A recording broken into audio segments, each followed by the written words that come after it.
Everyone, अभी आज हम लोग डिस्कस करने जा रहे हैं जो आपके आज एग्ज़ाम हुआ था हरियाणा सीईटी का। उसके अंदर आपको पता होगा कि कंप्यूटर पूछा गया है। तो कंप्यूटर के जो क्वेश्चंस हैं वो आपके 5 से 7 क्वेश्चन पूछे गए हैं। तो वो कंप्यूटर का एक क्विक रिवीजन करेंगे हम यहाँ पर।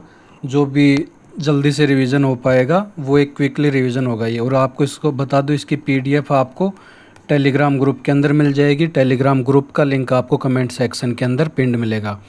ये तो पता ही होगा, आपने आज का पेपर देखा होगा। पेपर डिस्कस नहीं कर सकते, हरियाणा गवर्नमेंट ने मना करा है डिस्कस करने के लिए, पर कंप्यूटर का रिवीजन करवा रहे हैं हम। जो आपके आज पूछे गए हैं, दोनों शिफ्टों के अंदर पूछे गए हैं, 5 से 7 क्वेश्चन पूछे गए हैं। तो देखते हैं पहला क्वेश्चन। ये जो आपका रिवीजन होगा ये क्वेश्चंस के थ्रू रिवाइज करवाऊंगा मैं, जो भी होगा। तो पहला अपना which shortcut key is use to paste the copied content, मतलब जो कॉपीड कंटेंट होता है उसको पेस्ट करने के लिए कौन सी शॉर्टकट की काम में ली जाती है। तो कॉपी का तो आपको पता होगा, Ctrl+C हो जाएगी कॉपी की। पेस्ट की हो जाएगी Ctrl+V हो जाएगी पेस्ट की। अगर कट की बात करें तो ये हो जाएगी Ctrl+X। और ऑल सेलेक्ट, अगर मान लो आपको जितने भी वर्ड दिए हुए हैं किसी पैराग्राफ में या किसी पेज के अंदर, उनको सबको सेलेक्ट करना हो तो उसके लिए हो जाएगी Ctrl+A।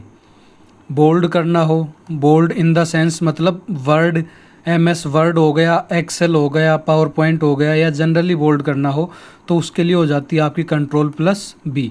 ये हम ऐसे भी याद रख सकते हैं कि ऑल सेलेक्ट A, बोल्ड से B, इस तरीके से भी याद रख सकते हैं। कुछ और शॉर्टकट कीज़ की बात करूं, क्योंकि आपके पूछता है इसलिए। अगर डिफ़ॉल्ट के ऊपर आपको फ़ॉन्ट सेट करना हो, डिफ़ॉल्ट फ़ॉन्ट सेट करना हो तो, या फिर फिल डाउन करना हो तो ये हो जाएगी Ctrl+D। फिल डाउन के लिए भी यही होगी। फिल डाउन आपकी काम आती है, ये एक्सेल के अंदर काम आती है। और जो डिफ़ॉल्ट फ़ॉन्ट सेट करना है ये आपके काम आता है MS वर्ड के अंदर। क्वेश्चंस मैंने इसके अंदर बेहतरीन रखे हैं। आपका पूरा रिवीजन हो जाएगा एक बार में। आप ये क्लास ज़्यादा नहीं 30 मिनट की होगी, 30 मिनट के आसपास की पूरी क्लास देख लोगे, आपका पूरा कंप्यूटर रिवाइज हो जाएगा। अगर आपको मान लो कोई टेक्स्ट दिया हुआ हो, उसको सेंटर के अंदर अलाइन करना हो, अलाइन टेक्स्ट सेंटर के अंदर, तो ये हो जाएगी Ctrl+E। और Ctrl+F से क्या होता है, फाइंड करना हो, कोई भी वर्ड आपको फाइंड करना हो तो वो अपन काम में लेते हैं Ctrl+F। अगर Ctrl+H हो, H, तो ये हो जाएगी आपकी रिप्लेस। किसी भी वर्ड को रिप्लेस करना हो, आपने फाइंड किया, वहाँ पे डाल दिया, आपके सर्च का ऑप्शन आता है वहाँ रिप्लेस के लिए कि इस वर्ड को रिप्लेस करना है तो रिप्लेस कर देगा। इटैलिक के अंदर करना हो, ये उल्टा लिख दिया मैंने, तो ये हो जाएगी आपकी Ctrl+I। Ctrl+I से आपका हो जाएगा इटैलिक। इनकी सिंपल है, I से इटैलिक, ये थोड़ा सा आपके चक्कर पड़ेगा, R और H वाला ये थोड़ा सा ध्यान रखना। F से हो जाएगा फाइंड, सेंटर वाला E से होगा, और ये फिल डाउन, या तो डिफ़ॉल्ट मान लो डी डिफ़ॉल्ट, और फिल डाउन से भी हो जाएगा। कुछ और बात करें अपन शॉर्टकट कीज़ की, तो आपकी हो जाएगी हाइपरलिंक का पूछा था एक आपसे आज। हाइपरलिंक ये पूछा था कि हाइपरलिंक होता है क्या, या ऐड कहाँ करते हैं उसको। तो इसकी शॉर्टकट की तो हो जाती है Ctrl+K। और हाइपरलिंक जो है वो मान लो कोई आपको, या तो कोई पेज है या कोई PDF है, उसके अंदर आप कोई भी लिंक ऐड करते हो, तो वो लिंक जो आपने डाला है उस पेज PDF के अंदर, उसी को ही हाइपरलिंक बोलते हैं हम। और अगर बात करें आपको टेक्स्ट को अलाइन करना हो, लेफ़्ट साइड में अलाइन करना हो टेक्स्ट, तो ये हो जाएगी आपकी Ctrl+L। हाइपरलिंक के इस के से याद रखना, के। जस्टिफाई की हो जाएगी Ctrl+J हो जाएगी। और बाकी आगे डिस्कस कर लेंगे, कुछ आएंगे तो। अगले क्वेश्चन की ओर चलते हैं। कुछ और यहाँ खाली पेज अभी यहीं डिस्कस कर लेते हैं एक बार शॉर्टकट कीज। जैसे Ctrl+N की अगर पूछे न्यू पेज ओपन करना है, Ctrl+N, तो इससे हो जाएगा नया डॉक्यूमेंट ओपन करना हो। न्यू डॉक्यूमेंट ओपन करने के लिए। यह आपके वर्ड, एक्सेल और पावर पॉइंट तीनों के अंदर सेम रहती है। अगर ओपन की पूछ ले तो ये हो जाएगी कंट्रोल+O। इससे आपको कोई भी फाइल या PDF वगैरह ओपन करनी हो तो कंट्रोल+O हो जाती है। प्रिंट करना हो तो ये हो जाएगी आपकी सिंपल कंट्रोल+P, इससे हो जाता है आपका प्रिंट। और कंट्रोल+Q जो है, कंट्रोल लिखा है ये मैंने, कंट्रोल+Q हो जाएगा आपको स्पेस ऐड करना हो पैराग्राफ में तो, या फिर डेटा एनालिसिस करना हो। कंट्रोल+S से आपको पता होगा सेव की होती है। और कंट्रोल+T की अगर बात करें तो ये लेफ़्ट इंडेंट के लिए होती है, लेफ़्ट इंडेंट। कंट्रोल+U की बात करें, ये सारा कंट्रोल ही आ रहा है पूरा का पूरा, तो कंट्रोल+U की हो जाएगी अंडरलाइन। यू ये थोड़ा सा चक्कर पड़ेगा। S का सेम हो जाएगा सेव। 2-4 और डिस्कस कर लेते हैं। U तक हो गई। कंट्रोल+V की अगर पूछ ले तो ये आपकी मैं ऊपर डिस्कस भी कर लिया, पेस्ट हो जाएगी। कंट्रोल+W की अगर पूछे तो कंट्रोल+W की हो जाएगी आपकी, ये कंट्रोल+W की अभी याद नहीं आ रही मेरे। कंट्रोल+X की डिस्कस कर ली हमने, कट। कंट्रोल+Y की हो जाएगी रीडू। कंट्रोल+Z की हो जाएगी अंडू। अगर आपके याद आ रही हो कंट्रोल+W की तो बताना एक बार आप। आगे चलते हैं। हाँ, कंट्रोल+W से शायद क्लोज होता है, क्लोज़ करना। कोई भी फाइल हो आपको उसको क्लोज़ करना है तो कंट्रोल+W से होगा। अगला क्वेश्चन देखते हैं। Which symbol is used before a formula in a Microsoft Excel. जो एक्सेल सीट होती है आपकी, उसके अंदर हम मान लो कोई भी फॉर्मूला लिखते हैं, जैसे मल्टीप्लाई का लिख दिया या प्लस का लिख दिया, जो भी फॉर्मूला अपने को कैलकुलेशन करनी है, तो उसके पहले कौन सा सिंबल काम में आता है? एंड आता है, इक्वल आता है, @ आता है या हैश आता है? तो ये अपना हो जाएगा इक्वल, जो साइन है ये आता है। आपको बता दूं इसकी PDF आपको टेलीग्राम ग्रुप के अंदर मिल जाएगी।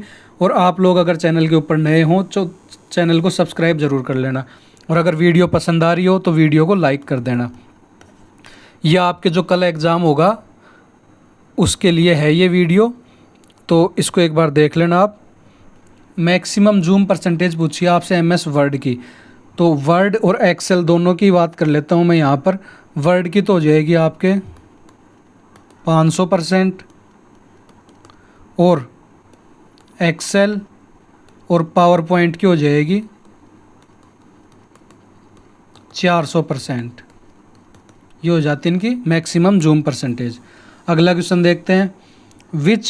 What is the shortcut key to open a new presentation in MS power point.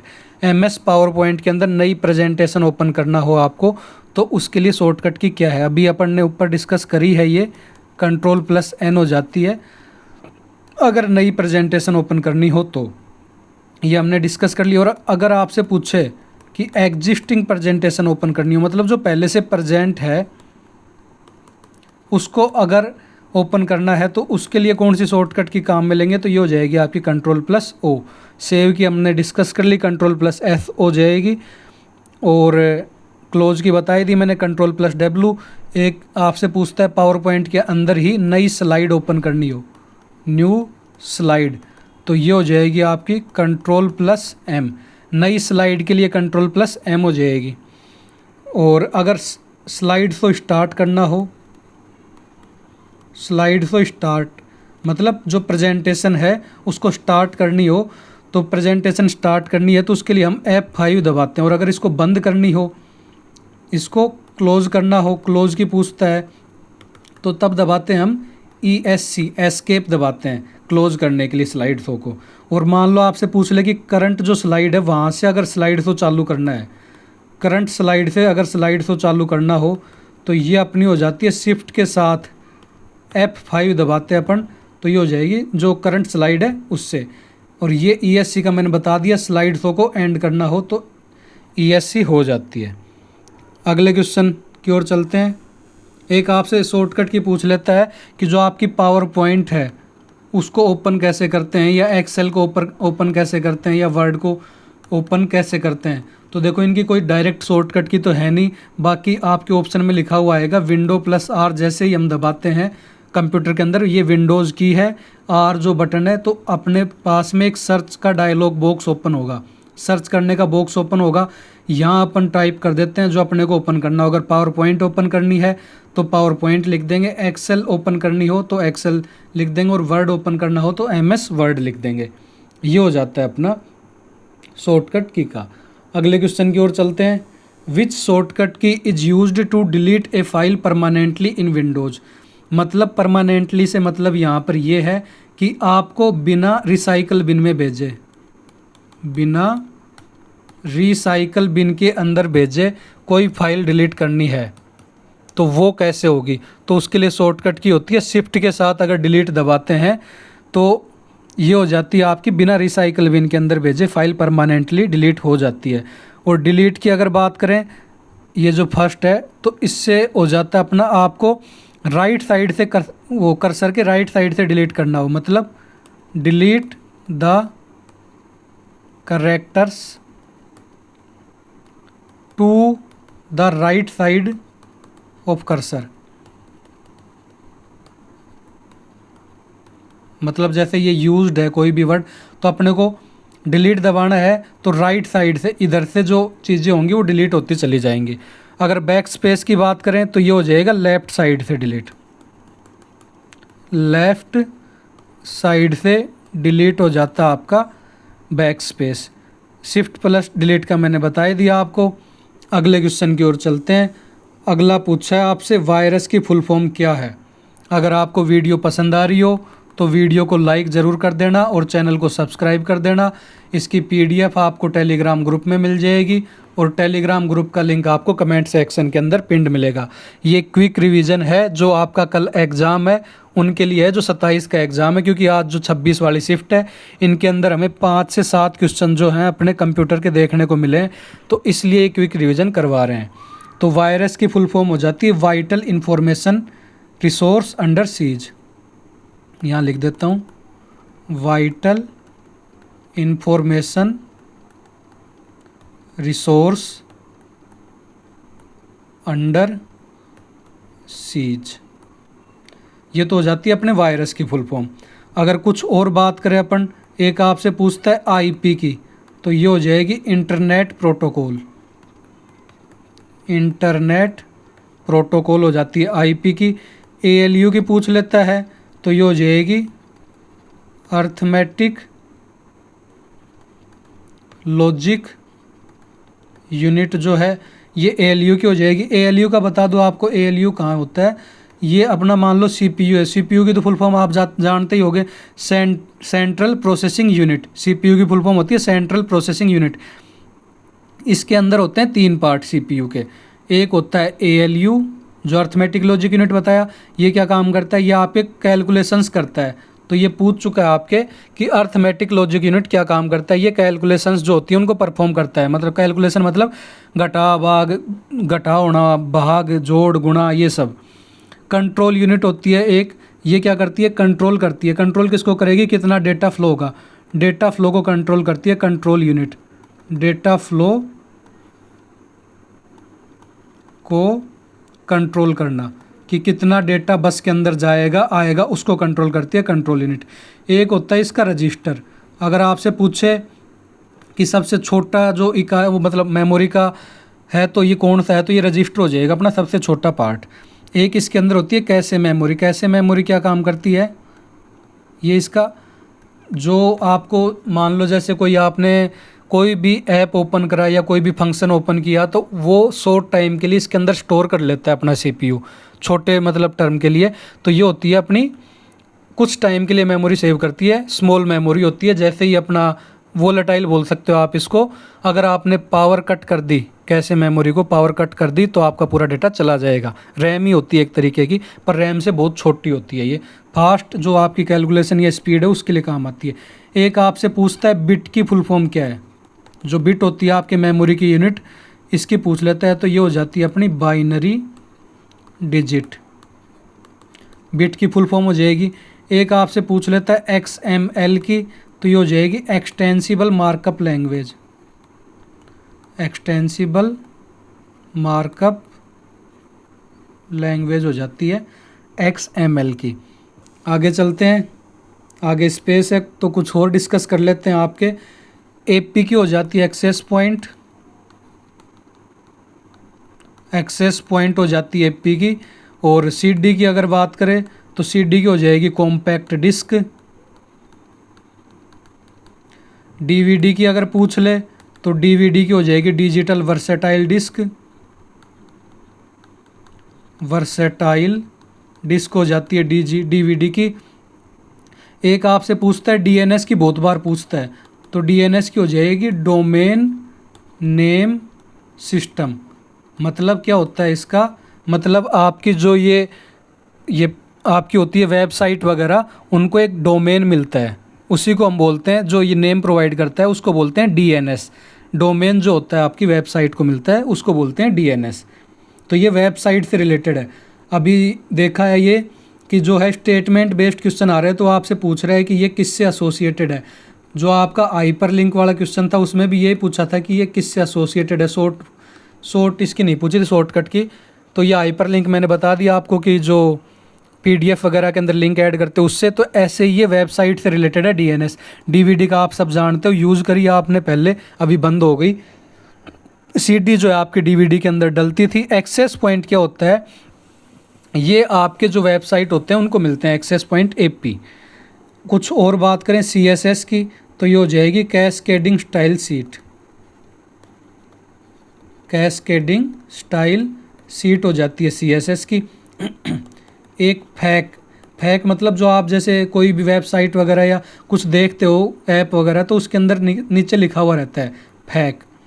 तो ये हो जाती हैं फ्रीक्वेंटली आस्क्ड क्वेश्चंस। ये हो जाता है आपका फैक।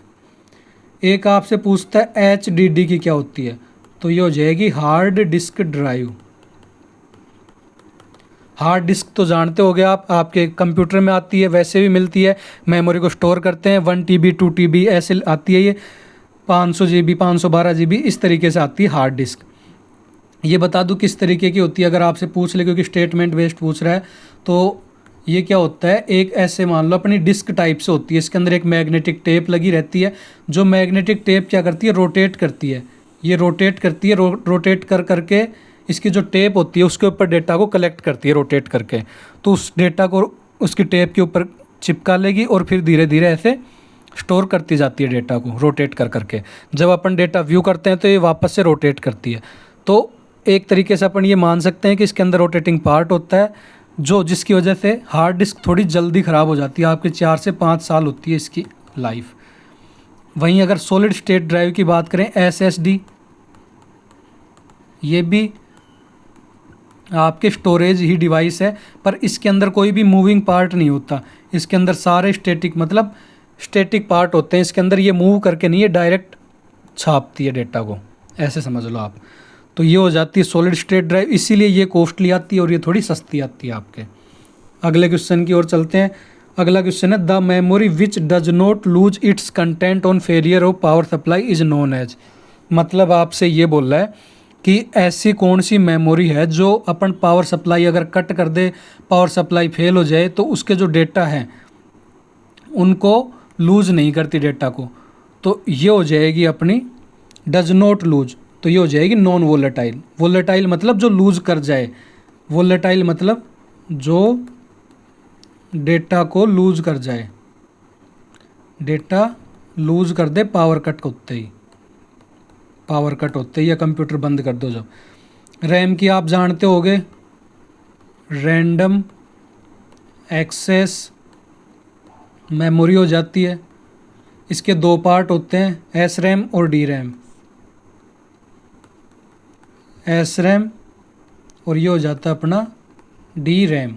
एस रैम क्या होता है, एस रैम होता है आपके स्टैटिक रैंडम एक्सेस मेमोरी, और डी रैम क्या होता है डायनामिक एक्सेस। इस एस का मतलब होता है स्टैटिक, इसका मतलब होता है डायनामिक। मतलब स्टैटिक के अंदर कोई भी पार्ट मूव नहीं करेगा, सारे पार्ट जो है स्टैटिक रहेंगे, डायनामिक में पार्ट मूव करेंगे। मतलब इसको बार बार रिफ़्रेश करने की ज़रूरत पड़ती है, इसको हम बार बार रिफ़्रेश करते हैं, जिससे क्या होता है अपना टाइम ज़्यादा लगता है। एस रैम आप बोल सकते हो इसका एग्ज़ाम्पल, अगर एस रैम की बात करें तो इसका एग्ज़ाम्पल हो जाएगा कैसे मेमोरी जो है वो एस रैम में आती है। और डी रैम की अगर बात करें तो इसमें हो जाती है मेन मेमोरी। मेन मेमोरी मतलब जो आपके रोम वगैरह होती है या परमानेंट डेटा को स्टोर करना हो वो हो जाती है एक तरीके से। अगर रोम की बात करें, अभी रोम का नाम आ ही गया है तो रोम को और समझ लेते हैं। रोम होती है अपने read only memory, read only memory हो जाती है रोम। रोम के अगर पार्ट्स की बात करें तो इसके 5 होते हैं, 4 होते हैं सॉरी। एक तो हो जाता है मास्क्ड रोम, रीड ओनली मेमोरी, मास्क्ड रोम। एक हो जाता है प्रोग्रामेबल रोम, जिसको हम पी रोम बोलते हैं। ये हो जाएगा अपना इरेजेबल प्रोग्रामेबल रोम, इरेजेबल प्रोग्रामेबल रोम, प्रोग्रामेबल रोम हो जाएगी इरेजेबल। ये जो इरेज होता है ये अपन नहीं कर सकते, ये एक बार ही इरेज कर सकते हैं यूवी लाइट के थ्रू, तो वैसे होता है। एक होता है इसका electrically erasable, electrically erasable programmable read only memory. Simple सी, ये मतलब अपन इलेक्ट्रिसिटी के थ्रू अपन इरेज कर सकते हैं इसको।